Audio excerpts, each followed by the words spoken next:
2 കോടി രൂപയെടുത്ത് ഇങ്ങനെ വന്നുകൊണ്ടിരിക്കുക. ഞങ്ങളെ ആരും നിർത്തിയില്ല. സെയിൻറ്റ് ജോസഫ് പാരിഷ് ആണ് ഞങ്ങളുടെ ചർച്ച്. ലോസ്പേട്ടിൽ താമസിക്കുന്നു. ഞാൻ ഇവിടെ വന്ന് ഉടമ്പടി എടുക്കുന്നത് 2019 ഡിസംബർ 4-ാം തീയതി. അന്ന് ഞാനിവിടെ വരുമ്പോൾ ഞാൻ ഒരുപാട് ഹൃദയഭാരത്തോടെയും മനസ്സ് വിഷമത്തോടെയാണ് ഇവിടെ വന്നത്. കാരണം എൻ്റെ ഹസ്ബൻഡ് 2016 ഇലക്ഷനിൽ നിന്ന് തോറ്റ് ഒരു 2 കോടിക്ക് മേലെ കടമായിപ്പോയി. വീടിൻ്റെ ഡോക്യുമെൻറ്റും സ്ഥലത്തിൻ്റെ ഡോക്യുമെൻറ്റും എല്ലാം കൊണ്ടുപോയി ബാങ്കിൽ വെച്ച് എന്ത് ചെയ്യണമെന്ന് അറിയാതെ ഞങ്ങളിരിക്കുമായിരുന്നു. വീട്ടിലുള്ളതും കൊണ്ടുപോയി ബാങ്കിൽ വെച്ച് കടം മേടിച്ചു. പിന്നെ എനിക്ക് ഒരു ജോലി ഉണ്ടായിരുന്നു, പ്രോപ്പർട്ടിയൊക്കെ ഉണ്ടെന്ന് പറഞ്ഞാലും വിൽക്കാൻ പറ്റുന്നില്ലായിരുന്നു. ഒരു 3-4 വർഷമായിട്ട് അങ്ങനെ വിൽക്കാൻ തീരെ പറ്റാതെ കിടക്കുമായിരുന്നു. ഇവിടെ വന്ന് ഉടമ്പടിയിൽ വെച്ച് ഞാൻ പ്രാർത്ഥിച്ചു. പരിശുദ്ധ അമ്മയുടെ അടുത്ത് പ്രാർത്ഥിച്ചതിന് ഫലമായി ഞാൻ ഡേറ്റ് ഇട്ട് പ്രാർത്ഥിച്ചു. എൻ്റെ ടോക്ക് കേൾക്കുമ്പോൾ എല്ലാം ഞാൻ വിചാരിക്കും ഇങ്ങനെ നിങ്ങൾ ഡേറ്റ് ഇട്ട് പ്രാർത്ഥിക്കണമെന്ന് ഫാദർ പറയാറുണ്ടായിരുന്നു. അത് ഞാൻ ഉടമ്പടി എടുത്തതിന് ശേഷം മെയ് 18 മുമ്പ് 2020 മെയ് 31 മുമ്പ് എനിക്ക് കടവെല്ലാം തരണേ അമ്മ മാതാവേ എന്ന് ഞാൻ പ്രാർത്ഥിച്ചു. എനിക്ക് ആ കൊറോണ പീരീഡിൽ ആക്ച്വലി ഒരു പെർമിഷനും കൊടുക്കുന്നതല്ല, പുറത്തേക്ക് വിടില്ല. നിങ്ങൾക്ക് എല്ലാവർക്കും അറിയാം, കൊറോണ പീരീഡിൽ ഭയങ്കര സ്ട്രിക്റ്റ്, ആരെയും പുറത്ത് ഫസ്റ്റ് കൊറോണ പീരീഡ് സ്പെഷ്യലായിട്ട് മേടിച്ചു. ഞങ്ങൾക്ക് നല്ലൊരു ബിസിനസ്, ഒരു റിയൽ എസ്റ്റേറ്റ്, എൻ്റെ ഹസ്ബൻഡ് റിയൽ എസ്റ്റേറ്റ് ബിസിനസ്സും കൺസ്ട്രക്ഷനും ചെയ്യാൻ തുടങ്ങി എം എൽ എ ഇലക്ഷന് തോറ്റതിന് ശേഷം. അപ്പോൾ 2020 ഉടമ്പടി വെച്ചതിന് ശേഷം ഉടനെ ഈ ഉടമ്പടി പ്രാർത്ഥിച്ചതിന് ശേഷം ഞങ്ങൾക്ക് ആ പ്രൊപ്പോസൽ ഇതുമാതിരി ഒരു ലാൻഡ് വിൽക്കാനുണ്ട്, അത് ഇന്ന ഒരു പാർട്ടി വാങ്ങാനുണ്ടെന്ന് ഞങ്ങൾക്ക് വിവരം കിട്ടി. അങ്ങനെ അത് ഞങ്ങൾ പ്രോസസ്സ് ചെയ്യാൻ തുടങ്ങി. ജനുവരി ഫെബ്രുവരിയിലെല്ലാം പ്രോസസ്സ് ചെയ്യാൻ തുടങ്ങി. അപ്പോൾ യൂഷ്വലായി ഞാനൊരു സെൻട്രൽ ഗവൺമെൻറ് എംപ്ലോയി ആണ്. ഇപ്പം ഞാൻ റിട്ടയറായി. അപ്പം ഞാൻ എംപ്ലോയി ആയിരുന്നു. അവരുടെ ബിസിനസ്സിലൊന്നും ഞാൻ ഇടപെടാത്ത ആളാണ്. ഞാൻ ഒരിക്കലും അതിനകത്ത് ഇടപെടുത്തേ ഇല്ല എന്ന് ഞാൻ എപ്പോഴും പറയാറുണ്ട്. കാരണം വിജിലൻസ് പ്രോബ്ലം ഒക്കെ വരും. ബട്ട് അന്ന് എന്താ പ്രാർത്ഥിച്ചതിന് ശേഷം മാതാവ് പറഞ്ഞു, നീ ഇല്ലാതെ ഇവനെ കൊണ്ട് ഇതെല്ലാം ഒന്നും ചെയ്യാൻ പറ്റത്തില്ല, നീ അവനക്ക് ഹെൽപ്പ് ചെയ്യണമെന്ന് പറഞ്ഞു. അപ്പോൾ എൻ്റെ ഹസ്ബൻഡ് പറഞ്ഞു, ഞാൻ എൻ്റെ അനിയൻ്റെ അടുത്ത് പറയാം, ഇല്ലെന്നാൽ ഞാൻ ഒരു ഫിനാൻഷ്യൻ്റെ അടുത്ത് നിന്ന് കൺസൾട്ട് ചെയ്യട്ടെ, കാരണം ഒരു 7 കോടിയുടെ ബിസിനസ്സാണ് വരുന്നത്. അപ്പോൾ ഞാൻ പറഞ്ഞു, നിങ്ങൾ ആരുടെ അടുത്തും പറയേണ്ട, എല്ലാ കറസ്പോണ്ടൻസും ഞാൻ തന്നെ ചെയ്തു തരാം എന്ന് പറഞ്ഞിട്ട് ധൈര്യം കൊടുത്തു. ഇവരുടെ അനിയൻ്റെ അടുത്ത് കൊടുത്താലും ശരിയാവത്തില്ല. അപ്പോൾ നമ്മൾക്ക് കടം വീട്ടണമെങ്കിൽ, നമുക്ക് എന്തെങ്കിലും ബെനിഫിറ്റ് കിട്ടണമെങ്കിൽ നമ്മൾ തന്നെ ചെയ്താലേ പറ്റുള്ളൂ. അങ്ങനെ മാതാവ് എനിക്ക് ഒരു ഗൈഡൻസ് കൊടുത്ത പ്രകാരം ഞാൻ അവരുടെ അടുത്ത് പറഞ്ഞു, ധൈര്യമായിട്ട് പറഞ്ഞു, ഞാൻ എല്ലാ ഹെൽപ്പും ഞാൻ ചെയ്തു തരാം. അങ്ങനെ ഞാൻ അതിനെല്ലാ കറസ്പോണ്ടൻസും ചെയ്തു കൊടുത്തു. കളക്ടറുടെ അടുത്ത് പെർമിഷൻ വാങ്ങി. ഞാൻ ഒരു ഡിസ്ട്രിക്റ്റ് വിട്ട് ഇന്നൊരു ഡിസ്ട്രിക്റ്റിലേക്ക് യാത്ര ചെയ്യണം. അതിനൊന്നും പെർമിഷൻ യൂഷ്വലായി ഫസ്റ്റ് കൊറോണ പീരീഡിൽ ഭയങ്കര സ്ട്രിക്റ്റ് ആയിരുന്നു. ഞാൻ അങ്ങനെ പെർമിഷൻ മേടിച്ച് അവിടെ പോയി.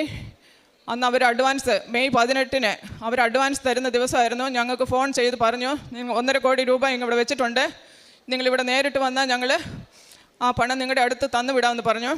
അപ്പോൾ അങ്ങനെ അപ്പോൾ അവരുടെ ഒരു റിലേഷൻ ഒരു ലേഡി മരിച്ചു പോയി.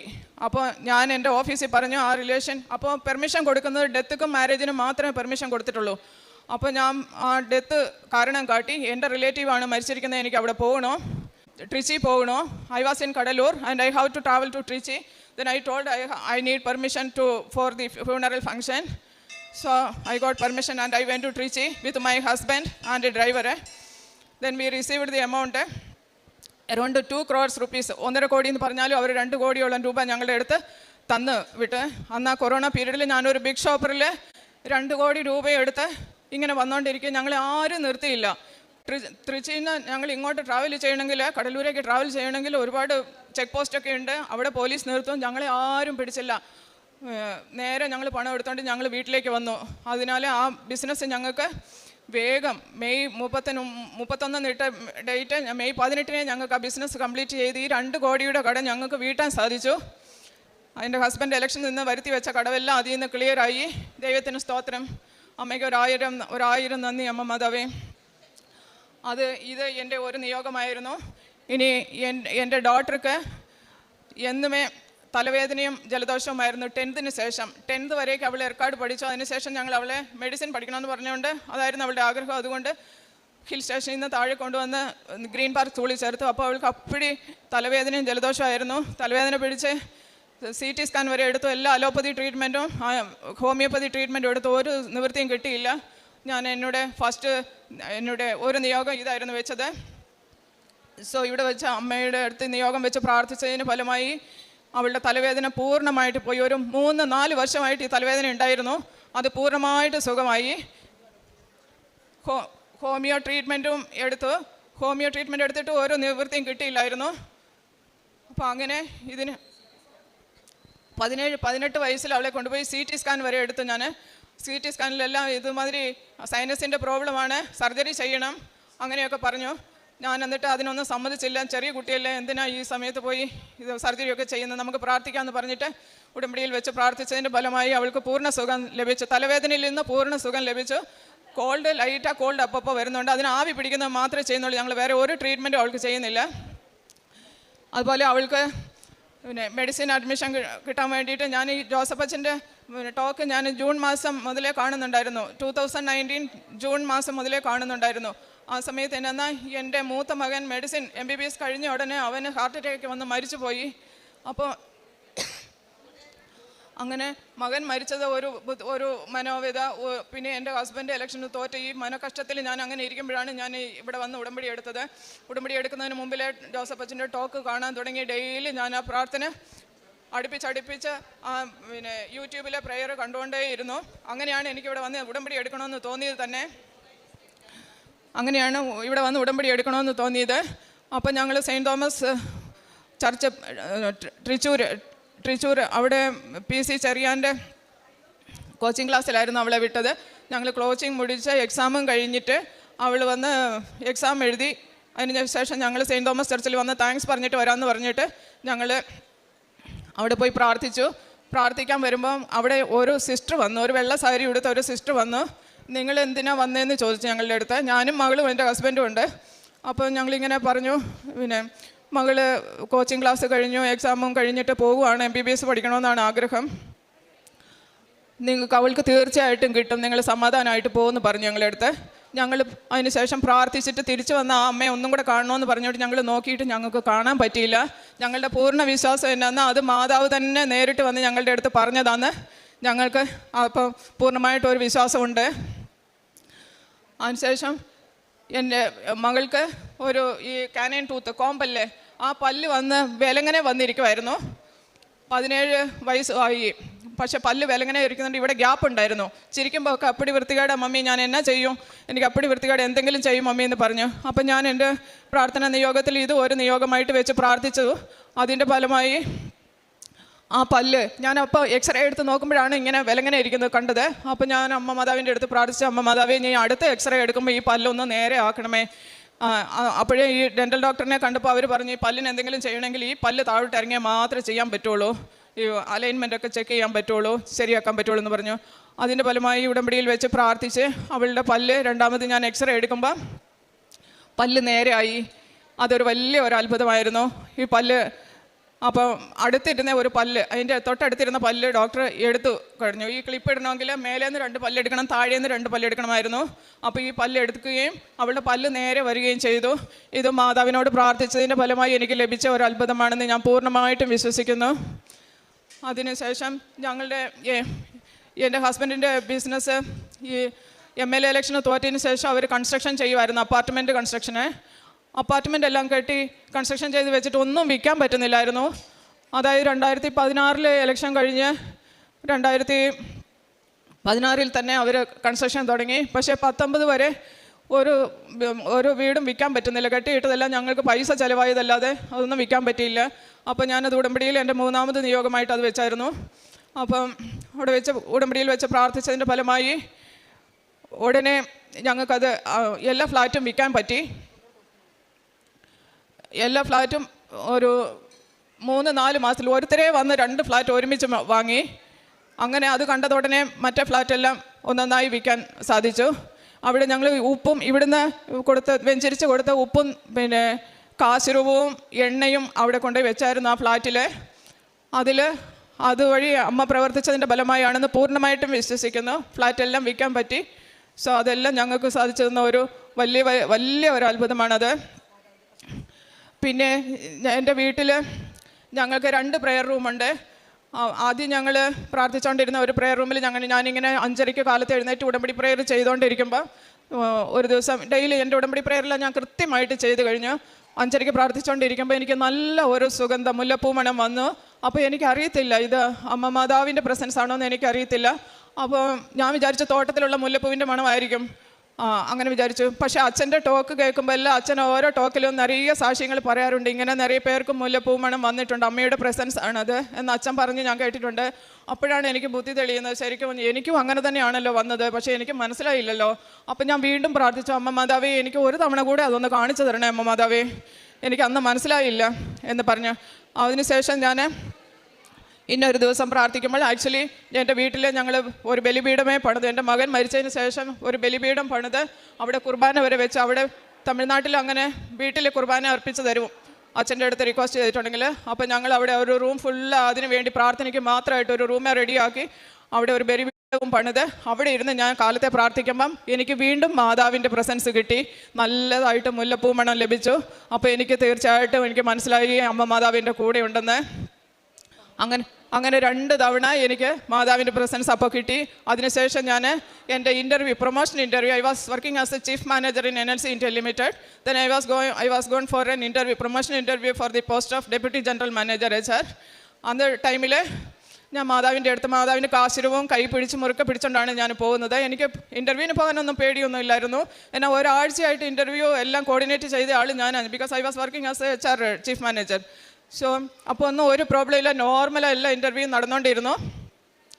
അന്ന് ഞാൻ എൻ്റെ ഇൻ്റർവ്യൂവിൻ്റെ പോകുമ്പോൾ ഞാൻ അമ്മ മാതാവിൻ്റെ അടുത്ത് പ്രാർത്ഥിച്ചു, അമ്മ മാതാവേ എനിക്ക് ഒരു അടയാളം കാണിച്ചു തരണമേ, അമ്മ മാതാവ് എൻ്റെ കൂടെ ഉണ്ടെന്ന്. ഞാൻ ധൈര്യമായിട്ട് തന്നെയാണ് പോകുന്നത്. അങ്ങനെ ഞാൻ എൻ്റെ ഇൻ്റർവ്യൂവിന് പോയി. Interview was in a virtual mode. All the directors will be in separate place and separate room and we will be present in the another room and interview was in virtual mode. So ഞാൻ പോയി ഇരിക്കുമ്പോഴത്തേക്കും ഞാൻ പ്രാർത്ഥിച്ചുകൊണ്ട് പോയിരുന്നു.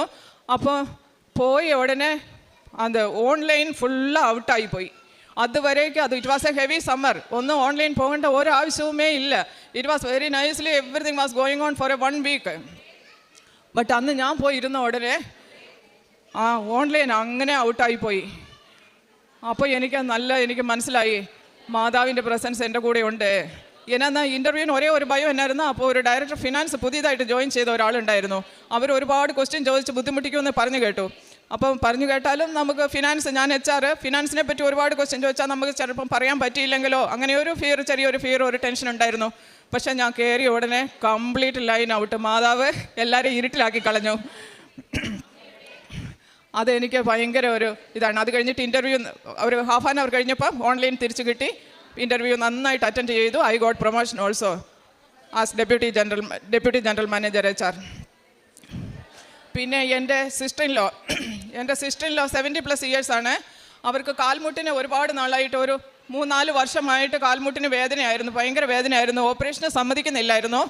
അപ്പം അവർക്ക് എല്ലാ കാര്യത്തിനും നമ്മൾ ഹെൽപ്പ് ചെയ്ത് കൊടുക്കണമായിരുന്നു. അപ്പോൾ ഞാൻ അവരുടെ കൂടെ ഇല്ല, അവരുടെ പിള്ളേരാണ് ഹെൽപ്പ് ചെയ്യുന്നത്. എന്നാലും ഭയങ്കരമായിട്ട് ബുദ്ധിമുട്ടിക്കൊണ്ടിരുന്നേ. അപ്പം ഞാൻ അമ്മ മാതാവിൻ്റെ അടുത്ത് പ്രാർത്ഥിച്ചു, അമ്മ മാതാവേ ഈ ചേച്ചി ഒന്ന് ഓപ്പറേഷന് സമ്മതിക്കണമേ, സമ്മതിച്ചിട്ടുണ്ടെങ്കിൽ അവർക്ക് സ്വന്തമായിട്ടുള്ള എല്ലാ ജോലി അവർക്ക് തന്നെ ചെയ്യാൻ പറ്റുമല്ലോ എന്ന് പറഞ്ഞ് അമ്മ മാതാവിൻ്റെ അടുത്ത് സ്പെഷ്യലായിട്ട് പ്രാർത്ഥിച്ചു, മുട്ടിപ്പായി പ്രാർത്ഥിച്ചു. അങ്ങനെ ചേച്ചി 1.5 വർഷം കഴിഞ്ഞപ്പോൾ ഓപ്പറേഷന് സമ്മതിച്ചു. അതൊരു മൈനർ സർജറി ആയിരുന്നു. ഇപ്പം ചേച്ചിക്ക് കാലിന് നല്ല സുഖമായി, സ്വന്തമായിട്ട് നടക്കാൻ പറ്റുന്നുണ്ട്, മറ്റുള്ളവരുടെ ഹെൽപ്പ് ഇല്ലാതെ നടക്കാൻ പറ്റുന്നുണ്ട്. പിന്നെ എനിക്ക് ഈ ഉടമ്പടി എടുക്കുന്നതിന് മുമ്പിൽ എനിക്ക് എപ്പോഴും ദേഷ്യം വരുമായിരുന്നു. എന്തെങ്കിലും ഒന്ന് കേട്ടാൽ ഓഫീസിലൊക്കെ ഒരു ഓഫീസറായിട്ട് വർക്ക് ചെയ്യുമ്പോൾ ഒരുപാട് യൂണിയൻ പ്രശ്നങ്ങളൊക്കെ വരുമായിരുന്നു. അപ്പോൾ ദേഷ്യം വരുമായിരുന്നു. ഞാനൊന്നും വിട്ടുകൊടുക്കത്തില്ല. ചിലപ്പോൾ ഒരു ദിവസം 4 പേരെയൊക്കെ സസ്പെൻഡ് ചെയ്തൊക്കെയുണ്ട്. അപ്പോൾ അങ്ങനെ ആ ദേഷ്യത്തിനെല്ലാം ഒരു ശാന്തത വന്നു. എനിക്ക് ഈ ഉടമ്പടി എടുത്തതിന് ശേഷം എല്ലാം വിട്ടുകൊടുക്കാൻ പഠിച്ചു, ശാന്തത വന്നു.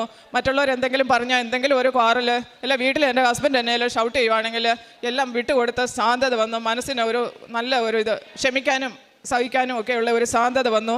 പ്രാർത്ഥനയിൽ എനിക്ക് കൂടുതലും ഡീപ്പായിട്ട് പ്രാർത്ഥിക്കാൻ ഇവിടെ വന്ന് പ്രാർത്ഥിക്കുന്നതെല്ലാം കണ്ടപ്പോഴാണ് ശരിക്കും ഞാനൊന്നും ഒന്നുമേ അല്ല. നമ്മളൊക്കെ ശരിക്കും ക്രിസ്ത്യാനികളായിട്ട് ജനിച്ചു, പേരൻസ് ക്രിസ്ത്യാനികളായിരുന്നു. അതുകൊണ്ട് നമ്മളും അതേപടി അങ്ങനെ വളർന്നു, അങ്ങനെ പ്രാർത്ഥിച്ചതല്ലാതെ ഒന്നും സ്പെഷ്യലായിട്ടൊന്നും നമ്മൾ പ്രാർത്ഥിച്ചിട്ടില്ല. ഇവിടെ വന്നതിന് ശേഷം ഈ ഉടമ്പടി പ്രേയറും ഇവിടുത്തെ ധ്യാനവും എല്ലാം കൂടിയതിന് ശേഷമാണ് പ്രാർത്ഥിക്കേണ്ടത് ഇങ്ങനെയാണ് എന്ന് മനസ്സിലായത്. പ്രാർത്ഥനയിൽ ഒരുപാട് പുരോഗമിച്ചിട്ടുണ്ട്. എനിക്ക് ഒരുപാട് പ്രാർത്ഥിക്കാൻ പറ്റുന്നുണ്ട്. ഡെയിലി ബൈബിൾ വായിക്കും, 1/2 മണിക്കൂർ ഡെയിലി ബൈബിൾ വായിക്കും, ബൈബിൾ വചനങ്ങൾ എഴുതും. ഞാൻ 2019 ഉടമ്പടി എടുത്താണെങ്കിലും എനിക്ക് സാക്ഷ്യം പറയാൻ ഇപ്പോഴാണ് എനിക്ക് ചാൻസ് കിട്ടിയത്. അതിന് ഞാൻ ക്ഷമ ചോദിക്കുന്നു. അമ്മ മാതാവിൻ്റെ അടുത്തും തിരുക്കുമാരൻ്റെ അടുത്തും ക്ഷമ ചോദിക്കുന്നു. എനിക്ക് വരാൻ പറ്റുന്ന ഒരു സാഹചര്യം ഇല്ലായിരുന്നു, due to so many personal reasons. ഇപ്പം തന്നെ ഞാൻ പോണ്ടിച്ചേരിയിൽ നിന്ന് വന്ന് കണ്ണൂർ വന്ന് എൻ്റെ ചേച്ചിയുടെ വീട്ടിൽ വന്ന് അവിടെ നിന്നാണ് ഇപ്പോൾ ഇങ്ങോട്ട് വന്നത്. ഇവിടെ വന്ന് ഞാൻ തനിയെ വന്ന് ഇപ്പോൾ ഇവിടെ മാതാവിൻ്റെ അടുത്ത് പ്രാർത്ഥിച്ചിട്ട് വന്ന്, മാതാവേ എനിക്കിവിടെ തന്നെ താമസിക്കാൻ ഒരു റൂം തരണേ. അപ്പോൾ ഞാൻ വന്നിറങ്ങിയപ്പോൾ ഓട്ടോക്കാരൻ എന്നെ അവിടെ കൊണ്ടുവിട്ടു. അവിടെ ഒരു ഹോട്ടലിൽ എനിക്ക് അവിടെ ഇഷ്ടപ്പെട്ടില്ല. ഞാൻ പറഞ്ഞു എനിക്കെങ്കിലും മാതാവ് എനിക്കിവിടെ ഒരു മെറൂൺ കളർ യൂണിഫോം ഇട്ട ഒരു ചേച്ചി എനിക്ക് ഇവിടെ കൊണ്ടുപോയി വിട്ട് അവിടെ എനിക്ക് തൊട്ടടുത്ത് തന്നെ ഒരു റൂം കിട്ടിയിട്ടുണ്ട്. ഞാൻ അവിടെയാണ് ഇന്ന് സ്റ്റേ ചെയ്യുന്നത്. നാളെയും പ്രാർത്ഥന കൂടിയിട്ട് പോകാൻ വേണ്ടിയിട്ട് തോന്നുന്നു. പിന്നെ ഞാൻ ഇവിടുന്ന് പത്രങ്ങളൊക്കെ മേടിച്ചായിരുന്നു, 2 സെറ്റ് പത്രം മേടിച്ചായിരുന്നു. ആ പത്രങ്ങളെല്ലാം ഞങ്ങളുടെ പള്ളിയിൽ തമിഴ്നാട്ടിൽ എനിക്ക് ഇംഗ്ലീഷ് പത്രവും മലയാളം പത്രവും കിട്ടിയുള്ളൂ. അന്ന് തമിഴ് പത്രം അന്ന് കിട്ടിയില്ല. അപ്പോൾ തമിഴിലിരിക്കുന്നവർക്ക് ഞാൻ ഇംഗ്ലീഷ് പത്രവും കൊടുത്തു, പള്ളിയിൽ വരുന്ന മലയാളീസിന് മലയാള പത്രവും കൊടുത്തു. പിന്നെ ഇവിടുത്തെ പ്രേയറും പിന്നെ സാക്ഷ്യങ്ങളൊക്കെ, പ്രേയറിനോടെ സാക്ഷ്യങ്ങളൊക്കെ ഞാൻ എൻ്റെ ഫാമിലി ഗ്രൂപ്പിൽ ഒരു 500 കുടുംബങ്ങളുണ്ട്, അവർക്ക് ഞാൻ ഷെയർ ചെയ്ത് കൊടുക്കുന്നുണ്ട്. എനിക്ക് പിന്നെ ജോലിയിലായിരുന്നുകൊണ്ട് എനിക്ക് ഒത്തിരി പേഷ്യൻറ്റിനൊന്നും പോയി കാണാനൊന്നും പറ്റിയിട്ടില്ല. പക്ഷേ ഇരുന്നാലും ഏതെങ്കിലും ഒരു സുഖമില്ലാത്ത എന്തെങ്കിലും ഒരു ന്യൂസ് കിട്ടിയാൽ ഞാൻ അവരെ പോയി വിസിറ്റ് ചെയ്യും. ഹോസ്പിറ്റലൊന്നും പോയി അധികം ചെയ്യാൻ എനിക്ക് പറ്റിയിട്ടില്ല. ഇരുന്നാലും ആരെങ്കിലും സുഖമില്ലാതെ കിടക്കുവാണെങ്കിലും പിന്നെ പൈസ ഇല്ലാതെ സ്കൂളിൽ പോകാതിരിക്കുവാണെങ്കിലും അതൊക്കെ ഞങ്ങൾ ഫീസൊക്കെ അവർക്ക് കെട്ടി കൊടുത്ത് പഠിக்க വെച്ചിട്ടുണ്ട്. അത് എല്ലാം ഈ ഉടമ്പടി എടുത്തതിന് ശേഷമാണ് എനിക്ക് അങ്ങനെ ഒരു മനസ്ഥിതിയൊക്കെ വന്നത്. ഇല്ലെങ്കിൽ ഒരുപാട് അങ്ങനെ ഒരു ഡൊണേഷൻ ഒന്നും കൊടുക്കാനുള്ള ഒരു ഇതില്ലായിരുന്നു. അതിനുശേഷം എൻ്റെ ഹസ്ബൻഡും ഞാനും ഒത്തിരി ഡൊണേഷൻ ചെയ്തിട്ടുണ്ട്. ഹസ്ബൻഡാണെങ്കിലും ഞങ്ങളുടെ പള്ളിക്ക് എല്ലാ ചെയറും മേടിച്ചു കൊടുത്തു, സ്റ്റാൻഡിൽ വെക്കുന്ന സ്റ്റാൻഡ് മേടിച്ചു കൊടുത്തു. അങ്ങനെ കുറേ കാര്യങ്ങൾ ചെയ്തിട്ടുണ്ട് ഞങ്ങൾ. ഇനിയും കൂടുതലും ഞാൻ ആത്മീയമായി വളരണമെന്ന് ആഗ്രഹിച്ചുകൊണ്ട് പ്രാർത്ഥിച്ചുകൊണ്ട് എനിക്ക് ചെയ്ത് തന്ന എല്ലാ സാധ്യങ്ങൾക്കും ഞാൻ പരിശുദ്ധ അമ്മ മാതാവിനും തിരുക്കുമാരനും കോടാനുകോടി നന്ദികൾ പറയുന്നു. Praise the Lord. Ave Maria. 2 കൊരിന്തോസ് 12:9. ബലഹീനതയിലാണ് ദൈവത്തിൻ്റെ ശക്തി കൂടുതൽ പ്രകടമാവുന്നത്. ഇവിടെ അന്നമ്മ ചേച്ചി പറഞ്ഞത്, ഇവിടെ വരുന്ന സമയത്ത് 2 കോടി കടമുണ്ടായിരുന്നു. 2016 ഇലക്ഷൻ കഴിഞ്ഞ് 2019 ഇവിടെ വരുന്നത്. അത്രയും സമയം ആ കടമൊക്കെ വീട്ടുവാൻ പറ്റാതെ വന്നപ്പോഴാണ് ഉടമ്പടിയിൽ വരുന്നത്. 2019 ഡിസംബർ എന്ന് പറയുമ്പോൾ അവസാനമായി 2020 ഫെബ്രുവരിയൊക്കെ ആകുമ്പോൾ കോവിഡായി. ആ 2 മാസത്തിനുള്ളിൽ തന്നെ ഒരു ബിസിനസ് വരികയും മെയ് 18, അത് 5 മാസമാകുമ്പോൾ ഇവർ ഈ 2 കോടി കടവും തീരുകയാണ്. കൊറോണ കാലമാണ്. അത് എങ്ങനെയാണ് ചേച്ചി അതിലിടപെട്ടതെന്ന് പറയുന്നുണ്ട്. മാതാവ് തന്നെ തോന്നിപ്പിച്ചു ഹസ്ബൻഡിൻ്റെ ബിസിനസ്സിൽ ഇടപെടണം. ആ വളരെ സ്ട്രിക്റ്റായിട്ടുള്ള സമയത്ത് ഒരു ജില്ലയിൽ നിന്ന് മറ്റു ജില്ലയിലേക്ക് ബിഗ് ഷോപ്പറിലാണ് ഈ 2 ലക്ഷം രൂപയായിട്ട് വരുന്നത്. പല സ്ഥലത്തും ചെക്കുള്ള സമയത്ത് ചെക്കിംഗ് ഒന്നും കൂടാതെ വരുവാൻ സാധിച്ചു എന്നത് പരിശുദ്ധാമ്മയുടെ പ്രത്യേക സംരക്ഷണം ഉണ്ടായതുകൊണ്ടാണ്. ഇതുപോലെ തന്നെ മറ്റു പല സമയങ്ങളും മോളുടെ പല്ലിൻ്റെ ആ ഒരു വിടവ് വന്നതും വിട്ടുമാറാതെ ഉണ്ടായിരുന്ന തലവേദന, അത് 3 വർഷത്തോളം പല ചികിത്സ എടുത്തിട്ട് മാറാഞ്ഞതാണ് ഉടമ്പടിയിൽ വന്നു കഴിഞ്ഞപ്പോൾ മാറിപ്പോകുന്നത്. ഈ 90 ദിവസ കാലഘട്ടം എന്നത് ഉടമ്പടി കാലഘട്ടമാണ്. പരിശുദ്ധ അമ്മ എലിസബത്തിനെ കണ്ട് ശുശ്രൂഷിച്ച കാലഘട്ടമാണ് 90 ദിവസം. അതേ രീതിയിൽ തന്നെ 90 ദിവസം ഈ ഉടമ്പടിയിൽ നിന്ന് കഴിഞ്ഞപ്പോൾ ഇവരുടെ ജീവിതത്തിൽ ഇവരാൽ കഴിയാതിരുന്നത് ബലഹീനതയിൽ നിന്ന കാര്യങ്ങളെല്ലാം ദൈവത്തിൻ്റെ കൃപയാൽ നേടുകയാണ്. നമ്മൾ ഉടമ്പടിയിൽ വരുമ്പോൾ നമ്മളുടെ കഴിവുകൾ കൊണ്ടല്ല, ദൈവത്തിൻ്റെ കൃപ കൊണ്ടാണ് നമ്മൾ ഓരോ കാര്യങ്ങളും നേടുന്നത്. ഇവിടെ നമ്മൾ എളിമപ്പെട്ട് കർത്താവിൻ്റെ വചനങ്ങൾ ജീവിക്കുവാനായി പരിശ്രമിക്കുന്നു. ഈശോ അറിയാത്തവരെ നമ്മൾ അറിയിക്കുന്നു. പരിശുദ്ധ അമ്മയിലൂടെ ദൈവം ഈ സഹോദരിക്കും കുടുംബത്തിനും നൽകിയ അനുഗ്രഹങ്ങൾക്ക് കൈയടിച്ച് ദൈവത്തെ മഹത്വപ്പെടുത്താം. യേശുവേ നന്ദി, യേശുവേ സ്തോത്രം, യേശുവേ ആരാധന.